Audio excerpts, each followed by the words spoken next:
Alright guys, today we're going to talk really quickly on how to pick up chicks. Sorry guys, if you are looking to get a girlfriend, that's not what I mean. But anyway, picking up chickens, okay? Look at all those chickens. This might be the funniest chicken video you've ever seen. Just kidding. Anyway, you can see here these chicks are a couple weeks old already. They're broiler chickens, so they're getting to be kind of large. If we're picking up baby chicks, it's pretty simple because they basically fit in one of your hands. So when we talk about picking up baby chicks, same concept. We say you can do, you guys have seen Toy Story? The aliens, you know, they talk about all the time. The claw, right? So you can either use the claw method where you just pick one up like that, or you can do the two-hand scoop. Works pretty good. Now these guys, as they get bigger, or if you're working with larger birds, you really can't use the claw method because they're a little bit big, okay?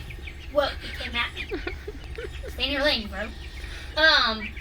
So as we go to pick these things up, here's kind of how you do it. Now, they're getting to the point when I go to grab them, they run, okay? So the easiest way to do this is to kind of stick your hand over one to grab it. He's not being harmed. And then kind of use both hands to hold down their wings. Keep your hands around their body to pick them up this way. If you don't keep their wings down, this is something we work on as we're picking up chickens. Always try to keep their wings pinned down using your thumbs. If you don't, and you let their wings escape, these guys get to the point where they're flapping. Now, as they're flapping, I don't know if you can see in the video, all this dust and all this dirt and all these little feather bits that are flying everywhere. Typically, when that happens, most people freak out and they go to drop them. He was secure. I didn't actually go to drop him. And at the very least, it kind of scares people. Not to mention, we don't want to accidentally hurt the wings of this bird. So, if you happen to grab it and you don't have its wings secured, typically the best thing to do is to kind of set it down, securing it with one hand, and kind of readjust where your hand is at. So that way we keep their wings tucked under and you can keep this thing fully secure.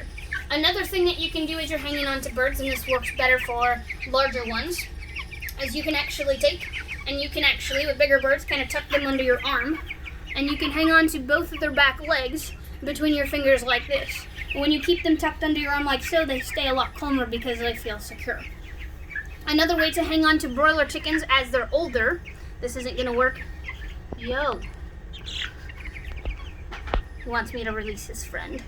Anyway, another thing for hanging on to broiler chickens as they get bigger is we can actually keep our fingers between their legs, and we can actually have them flipped over like so. He's not being harmed in any way, shape, or form. As they get bigger, they will actually sit here fairly calm. So you can see now, he's kind of calmed himself down. They have the righting reflex, so you can see he's kind of got his head up, so he's not just like having all the blood rush to his head. And he's actually a lot calmer. He's not chirping, he's not making a ton of noise, so he's actually kind of relaxed. So these are a few examples of how to pick up and hang on to chickens.